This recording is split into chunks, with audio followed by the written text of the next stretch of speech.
¿Sabías que existe una mafia más antigua que la Cosa Nostra? Una organización que controla desde los barrios más pobres de Nápoles hasta los despachos políticos de Italia, y que seguramente ni imaginas lo presente que está en el día a día de los napolitanos. Hoy vamos a hablar de la Camorra.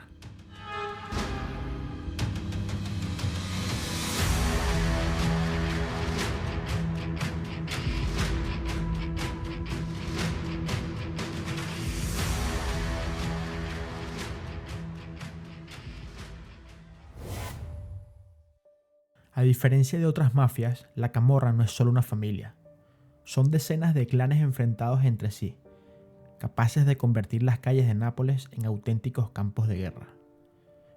Pero, ¿cómo empezó todo?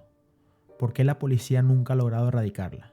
Y lo más inquietante, ¿por qué su poder sigue creciendo en pleno siglo XXI? La historia de la Camorra se remonta, según algunos historiadores, al siglo XVI, aunque su primer reconocimiento oficial aparece en 1820. En aquella época, en las cárceles napolitanas existía una especie de sociedad secreta que controlaba la vida de los presos, y que poco a poco comenzó a extender su influencia fuera de las prisiones. El término camorra probablemente deriva del capo di morra, el jefe de un popular juego de apuestas. Desde entonces, su evolución ha sido violenta, compleja y profundamente ligada a la identidad de Nápoles. A lo largo de su historia, esta organización ha mantenido una relación ambigua con el poder político y económico de Italia. En los años 80 y 90, las calles de Nápoles vivieron auténticas masacres entre clanes rivales, y a día de hoy, aunque muchos creen que su influencia ha disminuido, lo cierto es que ha mutado, infiltrándose en negocios legales, en la política local y expandiéndose fuera de Italia. Esta es la historia de una de las mafias más peligrosas y menos conocidas del mundo.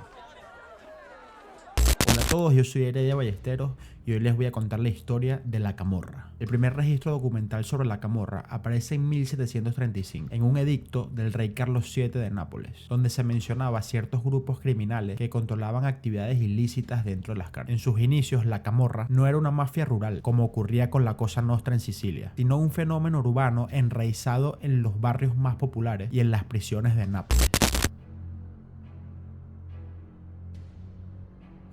Dentro de las cárceles, los camorristas ejercían funciones de control interno, organizaban el juego ilegal, mantenían el orden por la fuerza y decidían sobre el destino de los demás presos. Fuera de prisión, estos individuos controlaban zonas extensas de la ciudad, administrando extorsiones a comerciantes, controlando el contrabando y ofreciendo una especie de protección paralela a las entidades oficiales. Durante el siglo XVI, la Camorra empezó a consolidarse como una organización reconocible. Según los informes de la época, estaba dividida en clanes, cada uno responsable de zonas específicas de Nápoles.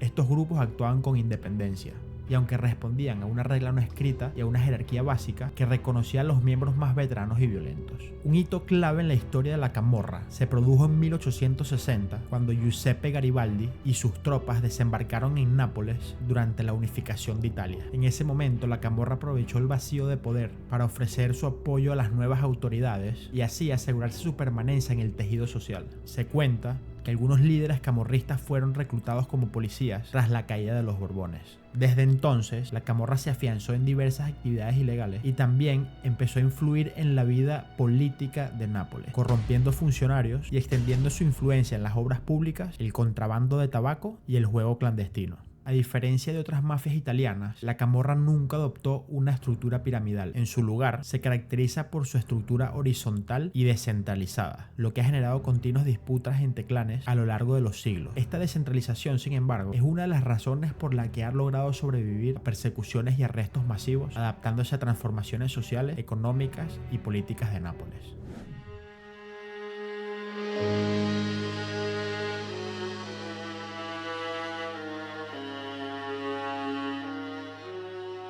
Uno de los momentos más importantes en la historia de la Camorra fue el surgimiento de la nueva Camorra Organizzata, fundada a finales de los años 70 por Raffaele Cutolo, uno de los capos más célebres y violentos de la historia criminal italiana.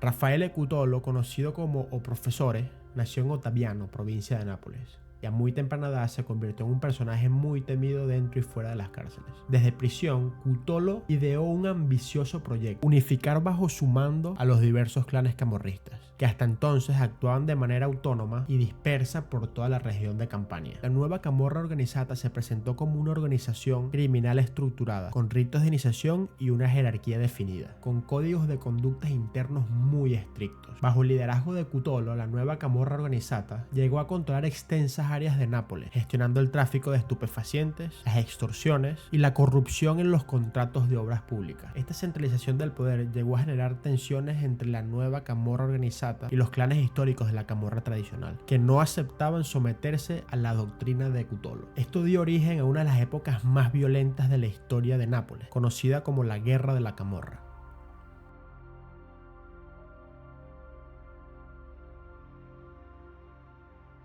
Durante la primera mitad de los años 80, decenas de clanes se organizaron alrededor de la nueva familia, una alianza de familias camorristas tradicionales que se opusieron frontalmente al dominio de Cutolo. Entre los nombres destacados de esta coalición estaban familias como Giuliano, Nuvoletta, Sassa y Alfieri. El conflicto fue brutal. Según datos de la época, entre 1980 y 1983 se registraron más de 600 asesinatos relacionados directamente con esta guerra. Los enfrentamientos sucedían a diario en las calles de Nápoles, dejando a la población inmersa en una oleada de violencia sin precedentes. Uno de los episodios más recordados fue el asesinato del periodista Giancarlo Siani en 1985. Siani había publicado e investigado sobre los pactos y traiciones entre los clanes camorristas. Su muerte se convirtió en un símbolo de lucha contra el silencio impuesto por la Camorra. Finalmente, la caída de Cutolo llegó en 1983, cuando fue trasladado a la prisión de máxima seguridad de Asinara, lo que debilitó notablemente a la nueva Camorra Organizzata. La nueva familia se impuso en el conflicto y tras el fin de la guerra, la Camorra volvió a fragmentarse en clanes independientes, pero más violentos y ambiciosos que nunca. Desde entonces la Camorra ha mantenido esta característica, sin un capo de capo, protagonizando guerras continuas e internas por el control de territorios y negocios, especialmente en territorios como Secondigliano, Scampia, Casal di Principe y Torre Annunziata. Esta constante lucha por el poder ha convertido a la Camorra en una de las organizaciones criminales más violentas de Europa, con un índice de homicidio en la región de Campania que en los años 90 y 2000 llegó a superar al de ciudades como Nueva York y Chicago en sus peores tiempos.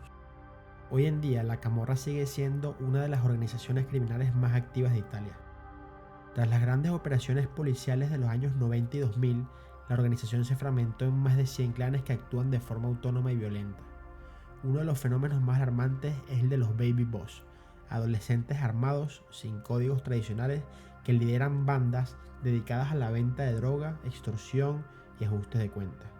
Su violencia es pública y descontrolada. El narcotráfico, especialmente de cocaína, sigue siendo su principal negocio, aunque también controlan extorsiones, contrabando, presas pantalla en sectores legales como la construcción y la restauración. He tenido el privilegio de caminar varias veces por las calles de Nápoles, una ciudad que para muchos lleva un peso de una leyenda oscura. Sin embargo, en mis viajes jamás sentí la sombra de la Camorra rodeando sus esquinas. He recorrido sus avenidas, sus barrios antiguos, sus plazas llenas de vida, incluso de noche cuando la ciudad parece reivindicarse entre el bullicio y la calma. Y en todo ese tiempo lo que descubrí no fue miedo, sino gente maravillosa, personas sencillas, cercanas, hospitalarias que te reciben con una sonrisa y un gesto amable como si fueras uno más. Nápoles es una ciudad de contrastes, tranquilas y agitadas al mismo tiempo, luminosa y caótica, pero siempre auténtica. Se respira una paz curiosa, sacudida por el ritmo frenético de ser una de las ciudades más turísticas y vibrantes de Italia. Y en medio de ese caos encantador, uno entiende por qué quienes conocen Nápoles jamás pueden olvidarla.